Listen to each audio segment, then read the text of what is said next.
Ketika kita mengetahui triliunan rupiah uang APBN dibuat nomboki BUMN rugi, hal ini membuat murka banyak warga Indonesia. Yang lebih heran lagi adalah dia yang teken peraturan pemerintahnya, dia juga yang mengkritik BUMN. Enak bener dapat bantuan equity dari pemerintah, ini sering banget begini. Yang melakukan dia, yang mengkomen dia, yang mengkritik dia yang punya jabatan sekarang selama 7 tahun. Kemarin dia mengkritik tambang itu milik Indonesia, kok yang mengambil keuntungan asing sih? Kok enak BUMN rugi dibayarin APBN? Nah ini komen bikin bingung. Lah lu yang jabat, lu yang nanya, lu yang salahin pemerintah, lu sendiri yang melakukan pembiaran bahkan di zaman jabatannya. Nikel dikeduk habis-habisan. Asli gue bingung dah sama lu pade. Gini deh, sudah berkali-kali kita mengatakan new mind anti negara berbisnis. Biar swasta saja yang berbisnis. Namun pemahaman ala komunis sosialis bahwa negara berbisnis itu jauh lebih baik dan lebih menguntungkan dari swasta berbisnis telah masuk ke pikiran bawah sadar banyak orang sehingga tidak kritis lagi berpikirnya. Begini cara bernegara dari sisi lain. Pemerintah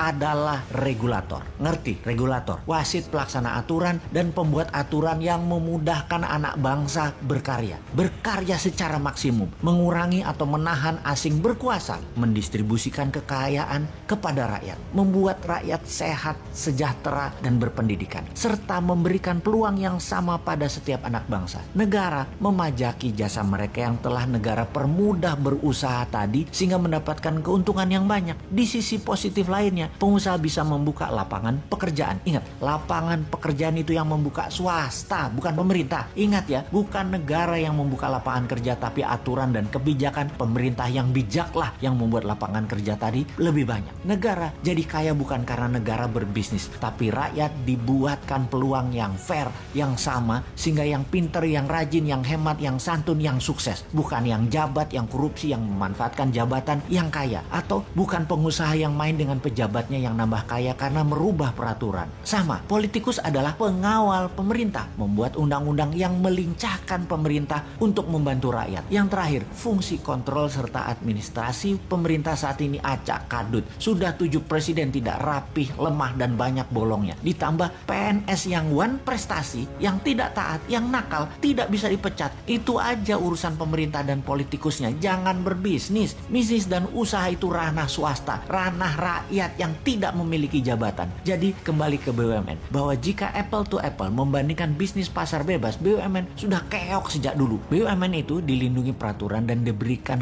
banyak kemudahan, tapi tetap nggak jalan dengan bagus. Ya, memang nggak bisa berbisnis, tidak humble si pejabatnya. Rakyat jadi pasarnya BUMN, modalnya dari pajak rakyat. Keuntungannya terbanyak hanya untuk segelintir orang pejabat dan komisarisnya saja. Jadi ketika diumumkan salah satu BUMN rugi 90 triliun dan akan menjual 6 ruas jalan tol, banyak yang tidak peduli juga masyarakat dengan info seperti ini. Juga banyak juga yang tidak mengerti kenapa rugi, padahal masuk tol kita semua bayar. Banyak yang heran. Tetapi kalau swasta, sungguh perusahaan BUMN itu sudah pilot dari dulu-dulu. Tapi kalau BUMN di bail out pakai APBN, pakai pajak rakyat, ya bubar.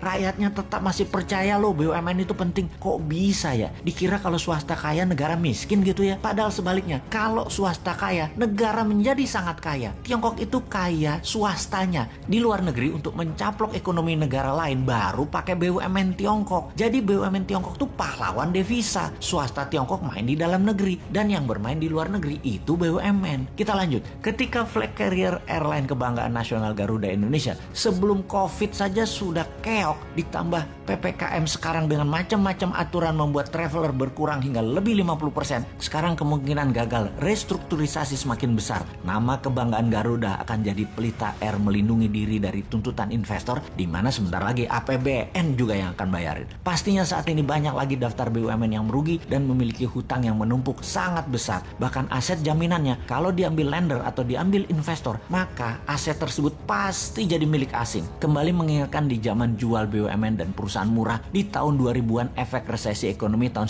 97-98 yang dijual murah di zaman Bu Mega. Sungguh kayaknya bakal tergadai lagi nih aset negara lewat BUMN yang salah kelola. Enggak ding, ternyata pilihannya adalah dibayari pakai APBN. Walaupun rugi dan terbukti jajarannya nggak bisa kerja, tenang, ada pajak yang galak buat membayari apapun perbuatan orang yang di atas walaupun goblok.